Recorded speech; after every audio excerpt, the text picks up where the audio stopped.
Hello friends, आपका स्वागत है आईटी फाइटर यूट्यूब चैनल में। तो फ्रेंड्स, एचएल कानपुर की तरफ से डिग्री डिप्लोमा स्टूडेंट्स के लिए अप्रेंटिसशिप की वैकेंसी ओपन हो चुकी है। तो आज ही नोटिस पब्लिश हुआ है। इसके लिए कंप्लीट इन्फॉर्मेशन इस वीडियो में देंगे। वीडियो में बने रहिएगा। किस प्रकार से फॉर्म को भरना है, ऑनलाइन है या ऑफलाइन, सारा कुछ इन्फॉर्मेशन इस वीडियो में देंगे। अगर आपको वीडियो पूरा देखने के बाद कोई भी डाउट रहता है तो आप वीडियो के नीचे कमेंट कर दीजिएगा। और सबसे पहले, अगर आप हमारे इस चैनल में आईटी फाइटर चैनल में अगर पहली बार विजिट कर रहे हैं तो चैनल को सब्सक्राइब जरूर कर लीजिएगा।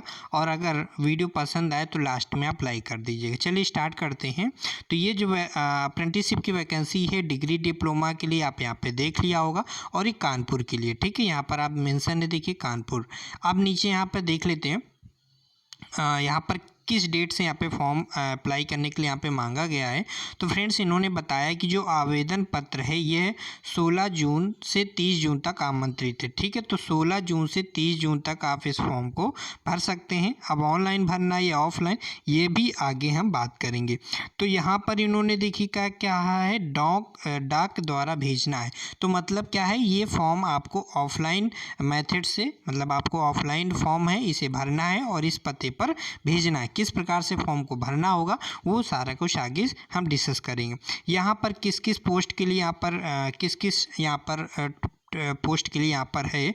तो यहाँ पर मैकेनिकल इंजीनियरिंग है, इलेक्ट्रिकल इंजीनियर है, सिविल इंजीनियर, इतनी यहाँ पे व्यवसाय, इतनी ट्रेड के लिए यहाँ पर आप लोग फॉर्म फिल कर सकते हैं। अगर आप ये आपके पास क्वालिफिकेशन है तो आप फॉर्म को भर सकते हैं। यहाँ पर ये भी आप देख लीजिए कि डिग्री व्यवसाय आपके पास ये है कि नहीं है। डिप्लोमा व्यवसाय में भी आप देख लीजिए, ठीक है।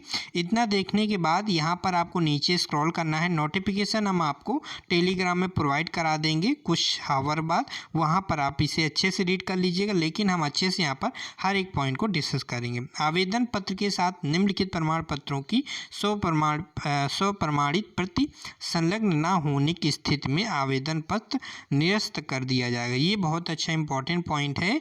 कोई भी आप जो डॉक्यूमेंट लगाओगे फॉर्म भरने के बाद, जो भी आप हाई स्कूल या जो आपने क्वालिफिकेशन किया है वो आप लगाओगे डिग्री डिप्लोमा की, उसमें आपको सेल्फ अटेस्टेड, स्व प्रमाणित करना है, सिग्नेचर करना है, ठीक है।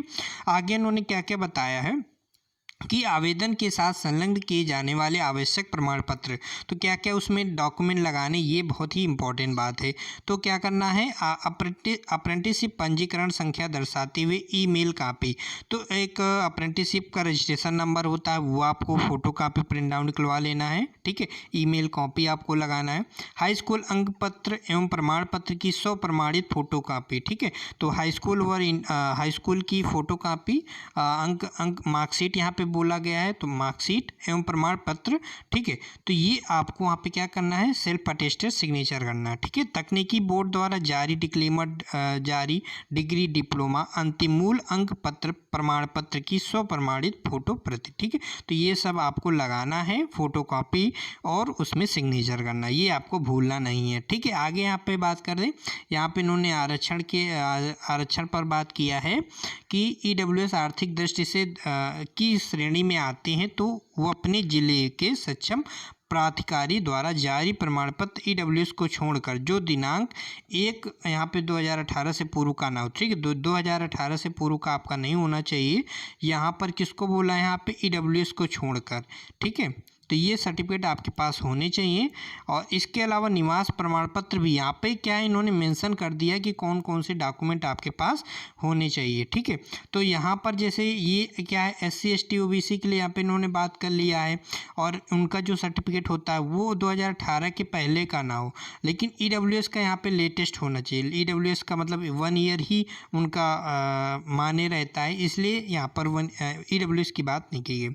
निवास प्रमाण पत्र यहाँ पर इन्होंने मेंशन कर दिया है कि निवास प्रमाण पत्र आपका 2018 जुलाई 2018 के पहले का ना हो, ठीक है। अगर नहीं है तो आप बनवा सकते हैं, अगर आपका बन जाए तो, ठीक है। अन्य उच्च योग्यता प्रमाण पत्र, इंटरमीडिएट इत्यादि अगर हो तो उसकी आपको क्या करना है, उसकी भी फोटो कॉपी करा के सेल्फ अटेस्टेड करना है, मतलब स्वयं का सिग्नेचर करना है। ब्रांच एवं ट्रेड में अनुभव का प्रमाण पत्र यदि कोई हो तो वो भी आपको यहाँ पे करना है। नेक्स्ट पॉइंट यहाँ पर बात कर लेते हैं, आयु सीमा के बारे में यहाँ पे बात किया है।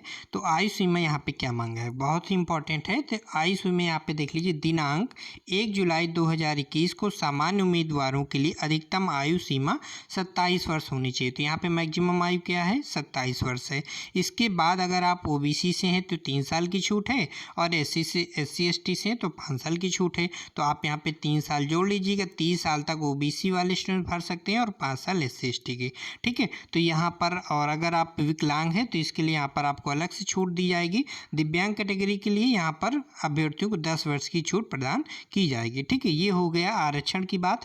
चयन प्रक्रिया की बात करें, सिलेक्शन प्रोसेस क्या होगा, तो शिक्षकों का चयन जो होगा 100% मेरिट चयन के आधार पर होगा, ठीक है। तो जो भी आपके क्वालिफिकेशन, आपके डिग्री डिप्लोमा में जितने भी नंबर हैं उसके आधार पर आपका यहाँ पे सिलेक्शन होगा, मेरिट बेस है, कोई भी एग्जाम नहीं होगा, ठीक है। अब यहाँ पे बात करते हैं, यहाँ पे डिग्री डिप्लोमा की परीक्षा में कुल प्राप्त अंकों का 100% वेटेज के आधार पर मेरिट बनेगी। तो मेरिट किस पे बनेगी, डिग्री या डिप्लोमा। अगर आप डिग्री से हैं, डिग्री डिप्लोमा जो भी आपने किया है, अगर आप जो भी किए उसके आधार पे 100% वहाँ से लिया जाएगा, ठीक है।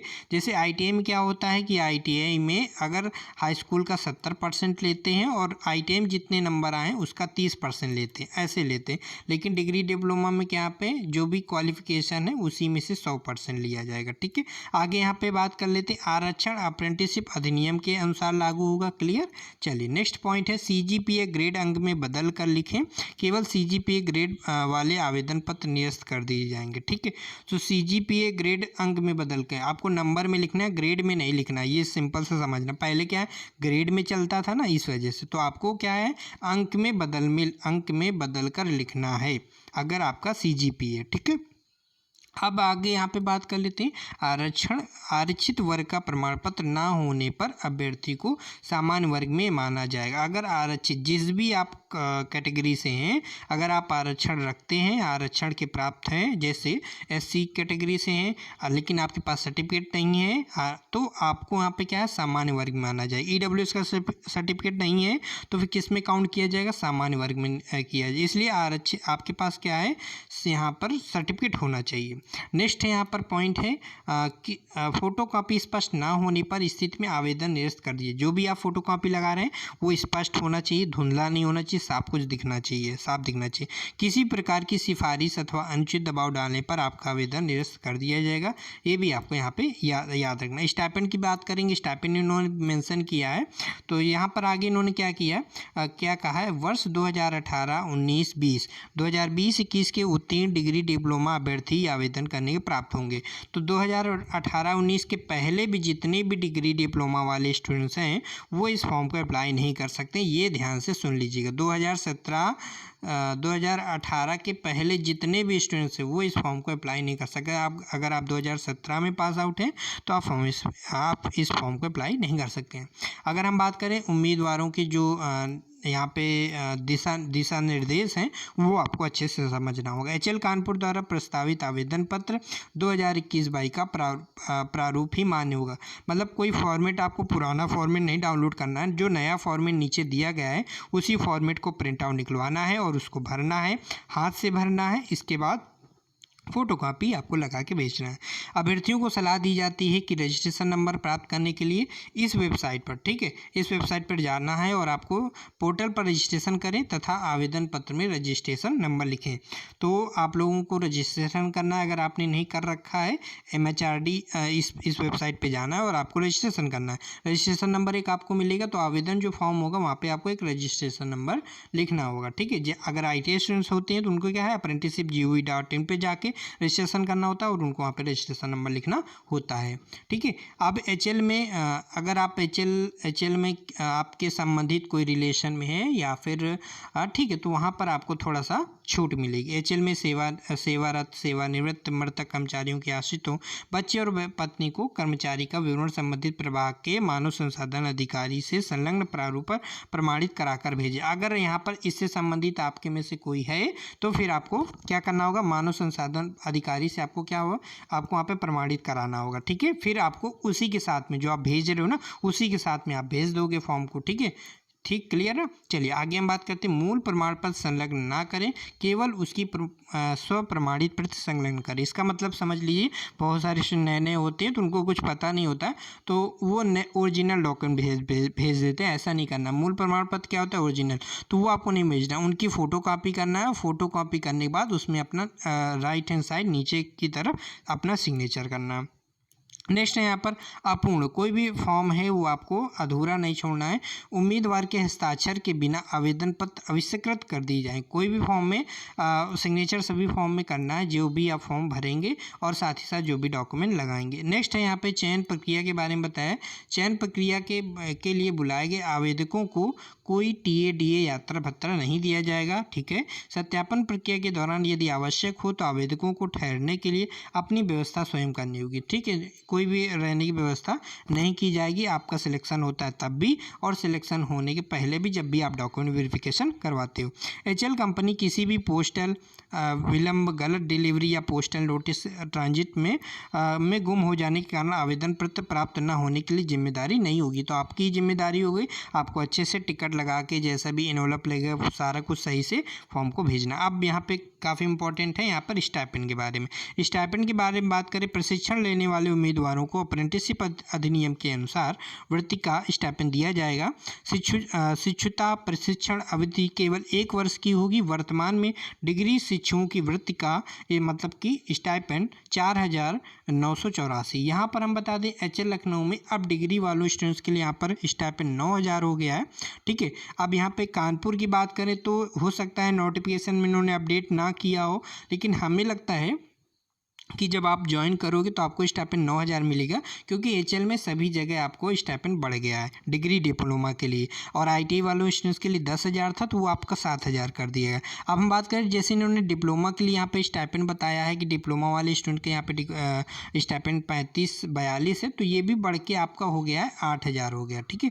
तो यहाँ पे 8,000 किसका हो गया फ्रेंड्स? यहाँ पे डिप्लोमा के लिए, और 9,000 हो गया डिग्री के लिए, और 7,000 हो गया ITI के लिए। तो ये यहाँ पर स्टाइपेंड है, लेकिन उन्होंने यहाँ पर इतना दिया हुआ है। तो देखिएगा आप ज्वाइनिंग के समय आपका, हमें लगता है 99% आप लोगों का स्टाइपेंड ये जो दिया गया है वो नहीं मिलेगा, इससे ज़्यादा ही मिलेगा क्योंकि अब बढ़ गया। प्रशिक्षण पूरा होने के बाद अप्रेंटिसशिप करार को समाप्त कर दिया जाएगा और HL कंपनी उन्हें किसी भी प्रकार का रोजगार देने के लिए बाध्य नहीं होगी। मतलब कि आप यहाँ से अप्रेंटिसशिप कंप्लीट करते हो HL कानपुर से, तो आपको किसी भी प्रकार का रोजगार नहीं दिया जाएगा, न ही कहीं पर प्लेसमेंट दी जाएगी। यहाँ पर इन्होंने मेंशन कर दिया। तथ्यों को छिपाने के कारण चयन प्रक्रिया के किसी भी चरण में उम्मीदवारों को अयोग्य घोषित किया जा सकता है। ठीक है। तो किसी भी प्रकार का आपको गलत इन्फॉर्मेशन फिल नहीं करना है। जितना भी परसेंटेज है सही से परसेंटेज आपको लिखना है, गलत नहीं लिखना है। जो अभ्यर्थी शिक्षुता अधिनियम 1961 के तहत किसी भी संस्थान से प्रशिक्षण कर रहे हैं या कर चुके हैं या पंजीकृत हैं अथवा संविदा समाप्त कर चुके हैं तो चयन प्रक्रिया के लिए योग्य नहीं। कहीं पर भी आप अप्रेंटिसशिप आप ज्वाइन कर चुके हैं और आपका वहाँ पे कॉन्ट्रैक्ट रजिस्ट्रेशन नंबर होता है, अगर वो हो गया है तो आप उस कंपनी को छोड़ नहीं सकते, कहीं नहीं छोड़ सकते और कहीं दूसरी जगह आप अप्रेंटिसशिप नहीं कर सकते। इसलिए कहीं से भी अप्रेंटिसशिप आप कर रहे हैं तो उसे छोड़े ना। अगर आप छोड़ देते हैं तो कहीं से भी आप दोबारा अप्रेंटिसशिप नहीं कर सकते। नेक्स्ट यहाँ पर बात करते हैं ऐसे अभ्यर्थी जो प्रशिक्षण हेतु संविदा निष्पादन के दिन अपनी डिग्री डिप्लोमा परीक्षा उत्तीर्ण किए हुए 3 वर्ष पूरी कर चुके हैं, वे अभ्यर्थी शिक्षुता अधिनियम 1961 के तहत शिक्षुता प्रशिक्षण करने के हेतु आप पात्र नहीं होंगे। ठीक है। ये भी आपको यहाँ पे ध्यान रखना। तो ये उनके लिए है जो लोग इन्होंने किसके लिए यहाँ पर बताया, ऐसे अभ्यर्थी जो प्रशिक्षण हेतु संविदा निष्पादन के दिन अपनी डिग्री डिप्लोमा परीक्षा उत्तीर्ण किया हुआ 3 वर्ष पूरे कर चुके हैं, तो इस फॉर्म को अप्लाई नहीं कर सकते हैं। ठीक है। आगे यहाँ पे बात करते हैं 1 वर्ष या इससे अधिक का कार्य अनुभव रखने वाले अभ्यर्थी चयन प्रक्रिया के योग्य नहीं है। ठीक है। 1 वर्ष से या उससे अधिक अगर आपने कार्य अनुभव रखा है तो आप इस फॉर्म को अप्लाई नहीं कर सकते हैं। पत्राचार के लिए माध्यम से तकनीकी डिग्री डिप्लोमा की हुए अभ्यर्थी चयन प्रक्रिया के लिए योग्य नहीं है, ये भी आपको ध्यान रखना है। किसी भी रूप में कन्वेंसिंग को अयोग्यता माना जाएगा। ठीक, कन्वेंसिंग मतलब कि जुगाड़ वगैरह ये सब आपको नहीं करवाना है। ठीक है, एचएल प्रबंधन के पास विज्ञापन या चयन प्रक्रिया को रद्द करने का अधिकार है। ठीक है, जो भी रिक्रूटमेंट है वो रद्द कर सकती है, उसके पास अधिकार है। आगे यहाँ पे बात करें, चयन के संबंध में एचएल प्रबंधन का निर्णय अंतिम होगा। यदि कोई झूठी सूचना किसी वास्तविक सूचना को छिपाना पाया जाता है तो आवेदन पत्र प्रशिक्षण किसी भी समय बिना किसी सूचना के निरस्त किया जा सकता है। मतलब आपने जो भी डॉक्यूमेंट लगाया है या कोई आपने फेक डॉक्यूमेंट लगाया या फिर किसी प्रकार से आपने कुछ छिपाया है, तो अगर बाद में भी ज्वाइनिंग अगर आपकी हो जाती, बाद में भी पता चलता है, तो आपकी ट्रेनिंग समाप्त कर दी जाएगी। ठीक है, यहाँ पे उन्होंने मेंशन कर दी। एचएल के पास चयन प्रक्रिया की तिथि कार्यक्रम को बदलने का अधिकार सुरक्षित है। निर्धारित तिथियों में यदि कोई परिवर्तन होता है तो एचएल की वेबसाइट में प्रकाशित किया जाएगा। तो एचएल कानपुर की जो वेबसाइट है उस वेबसाइट में यहाँ पे लिस्ट डिक्लेयर की जाएगी। तो जो मेरिट लिस्ट है वो भी संभवतः लिस्ट वो डिक्लेयर करें ऑफिशियल वेबसाइट में, लेकिन हम आपको बताते हैं जो एचएल टीटीसी है कानपुर में, वहाँ पर लिस्ट चिपकाई जाती है, वेबसाइट में अपलोड नहीं की जाती है। फिर भी आप हमारे चैनल से जुड़े रहेंगे तो जब भी मेरिट लिस्ट डिक्लेयर होगी तो हम आपको बता देंगे कि रिजल्ट कब आया। ठीक है, तो इसका थोड़ा सा लेट प्रोसेस है, रिजल्ट थोड़ा लेट आता है, 1-2 महीने लग जाते हैं। तो आप लोग बने रहिएगा, जुड़े रहिएगा, चैनल को सब्सक्राइब करके रखिएगा। जब भी मेरी लिस्ट डिक्लेयर होगी हम आपके लिए वीडियो बना देंगे। ये थोड़ा कानपुर में 2-3 महीने लेट होता है, बाकी एचएल लखनऊ का 2-3 दिन बाद रिजल्ट आ जाता है। ठीक है, चलिए आगे यहाँ पे हम बात करें, ये हमने बात कर लिया। अब बात करते हैं अंतिम रूप से चयनित अभ्यर्थियों की सूची एचएल नोटिस बोर्ड या फिर व्यक्तिगत पत्र द्वारा सूचित किया जाएगा। देखिए यहाँ पे इन्होंने बताया कि जो भी स्टूडेंट सेलेक्ट किए जाएंगे, ठीक है, उनकी सूची क्या है, एचएल नोटिस बोर्ड में लिस्ट चिपकाई जाएगी अथवा व्यक्तिगत पत्र द्वारा सूचित किया जाएगा, मतलब बाई पोस्ट के माध्यम से। लेकिन कहीं पर इन्होंने ये नहीं कहा कि वेबसाइट में अपलोड किया जाएगा, तो वेबसाइट में अपलोड नहीं किया जाता है, नोटिस बोर्ड में चिपकाई जाती है, फिर कहीं से फोटो मंगाई जाती है और हम आपको यूट्यूब पे अपलोड करके आपको बता देते हैं। ठीक है, तो आप जुड़े रहिएगा तो भी आपको मालूम हो जाएगा, या फिर आपको जाना पड़ेगा एचएल टीटीसी देखने अपनी लिस्ट, तो फिर आपको खर्चा लगेगा जाने का, इसलिए चैनल को सब्सक्राइब जरूर करके रखिएगा। अभ्यर्थियों को अपने जिले के वरिष्ठ पुलिस अधीक्षक के द्वारा अपना चरित्र प्रमाण पत्र का सत्यापन करवाकर प्रशिक्षण के पूर्व जमा करना होगा। ठीक है, तो जो भी आप डॉक्यूमेंट वेरिफिकेशन होगा उस टाइम आपको फॉर्म वगैरह दिया जाएगा, तो आपको क्या कराना होता है, सर्टिफिकेट बनवाना होता है, काहे का, चरित्र प्रमाण पत्र का। ठीक है, तो अभ्यर्थियों को अपने जिले के वरिष्ठ पुलिस अधीक्षक से ये सर्टिफिकेट आपको बनवाना होता है और फिर ट्रेनिंग से पहले आपको जमा करना होता है। आगे यहाँ पे बात की कि 60 की शॉर्टलिस्ट जो भी किए जाएंगे उनके लिए यहाँ पर बताया गया है कि उम्मीदवारों को सत्यापन के दौरान निम्नलिखित मूल दस्तावेजों को प्रस्तुत करना होगा। तो जब आपका सिलेक्शन हो जाएगा, लिस्ट में नाम आ जाएगा, तो आपको क्या क्या डॉक्यूमेंट लेके जाना होगा ये यहाँ पे इन्होंने बताया है। तो क्या क्या डॉक्यूमेंट लेके जाने हैं जब आपका सिलेक्शन हो जाता है उस केस में, तो हाई स्कूल या उसके समकक्ष परीक्षा का अंक पत्र लेके जाना होगा, डिप्लोमा या डिग्री परीक्षा के प्रत्येक सेमेस्टर के अंक पत्र या समेकित अंक पत्र भी आपको लेके जाना होगा। ये सब ओरिजिनल लेके जाने, ठीक है, उनकी फोटोकॉपी भी आपको लेके जाना। मूल दस्तावेज में मतलब क्या होता है, ओरिजिनल होता है। आगे बात करते हैं आरक्षित श्रेणी के साक्ष्य के रूप में दिया जाने वाला प्रमाण पत्र SC ST OBC, इसमें जो भी आपने आरक्षण लगाया हो, फॉर्म भरते समय जो भी आपने लिखा हो वो उसकी सर्टिफिकेट आपको लेके जाना, वो सर्टिफिकेट आपको लेके जाना। ठीक है, आगे यहाँ पे बात करते हैं अप्रेंटिसशिप पंजीकरण संख्या की ईमेल कॉपी आपको लेके जाना है। ठीक है, 1 जुलाई 2018 के बाद सक्षम अधिकारी द्वारा जारी किया गया निवास प्रमाण पत्र, तो 2018 जुलाई 2018 के बाद के आपके पास निवास प्रमाण पत्र होना जरूरी है। आगे यहाँ पे बात कर लें, इन्होंने नोट में क्या कहा है और इसके ऊपर इन्होंने कुछ बताया वो भी देख लेते। तकनीकी प्रशिक्षण संस्थान में आवेदन पत्र डाक द्वारा प्राप्त की अंतिम तिथि क्या है, 30 जून है। तो बहुत कम टाइम, लगभग 15 दिन आपको दिया गया है, तो लगभग 5 दिन तो आपके फॉर्म वगैरह भरने में, प्रोसेस करने में लग जाएगा। तो आप क्या कीजिएगा, कम से कम 20 तारीख तक, 20 जून तक आप फॉर्म को अप्लाई कर दीजिएगा, भेज दीजिएगा। ठीक है, अब आगे इन्होंने क्या बताया है, आगे इन्होंने बताया नोट में आवेदन पत्र साधारण डाक या स्पीड पोस्ट के माध्यम से निम्नलिखित पते पर भेजें।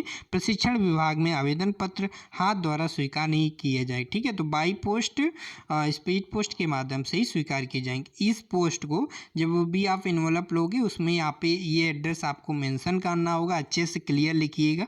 ठीक है, फिर दिक्कत ना हो, पिन कोड भी सही से लिखिएगा। और यहाँ पर इन्होंने क्या बताया है, नीचे अब देख लेते हैं। ये फॉर्मेट है, जो ये फॉर्मेट वो है जो आपको प्रिंट आउट निकलवाना है। ठीक है, ये याद रखिएगा, ये प्रिंट आउट आपको निकलवाना है।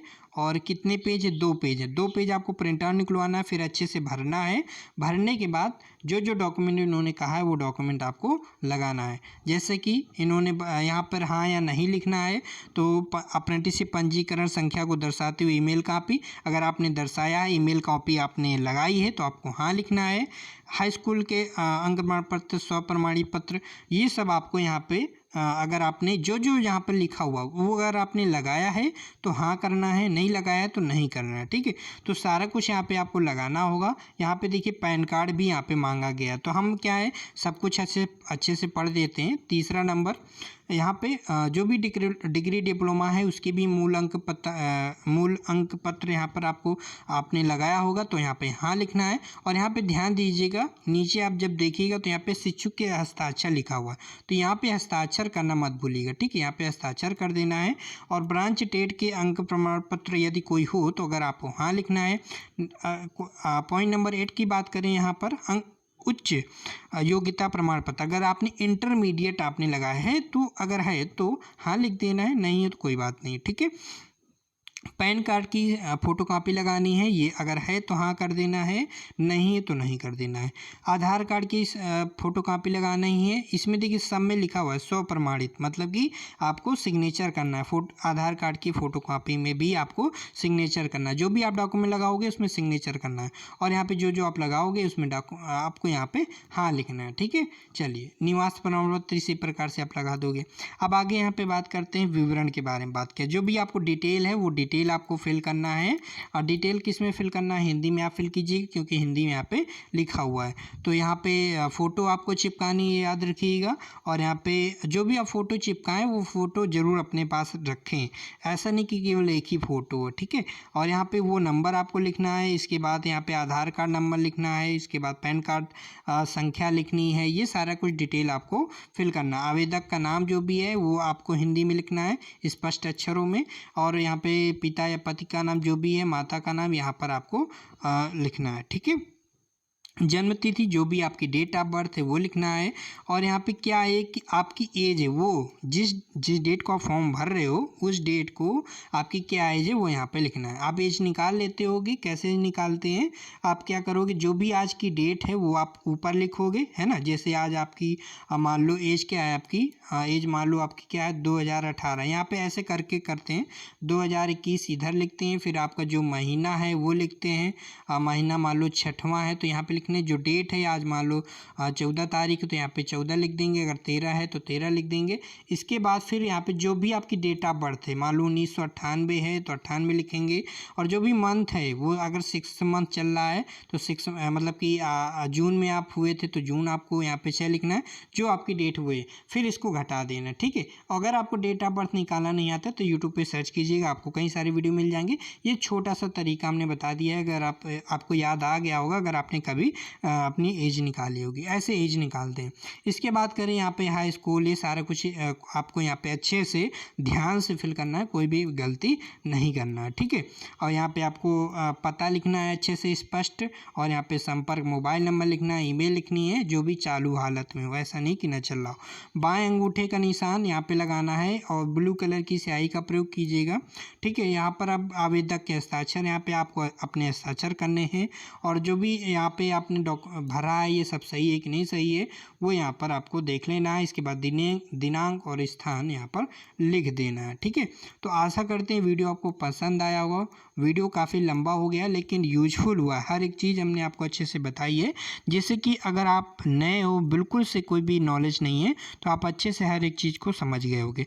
ओके फ्रेंड्स, फिर मिलेंगे एक नए वीडियो में। Bye bye, take care. अगर कोई भी चीज़ रह गई है, समझ में नहीं आया, तो वो भी हम आपको बता देंगे। लेकिन अगर जो आपको आपका कॉमन क्वेश्चन रहता है वो हम आपको बता दें कि खाना आपको मिलता है दोपहर में, खाना आपको मिलता होगा शायद, क्योंकि कानपुर HL लखनऊ में मिलता है तो कानपुर में भी मिलता होगा।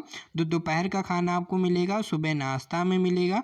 ये खाना दोपहर का हो गया, नाश्ता हो गया। शाम को आपको खुद को खाना बनाना होगा और आपको कहीं बाहर रूम लेना होगा, कहीं रूम की व्यवस्था नहीं कराई जाती, ठीक है।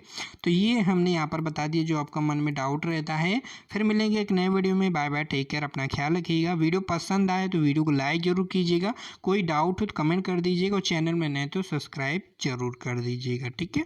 चलिए बाय बाय, टेक केयर।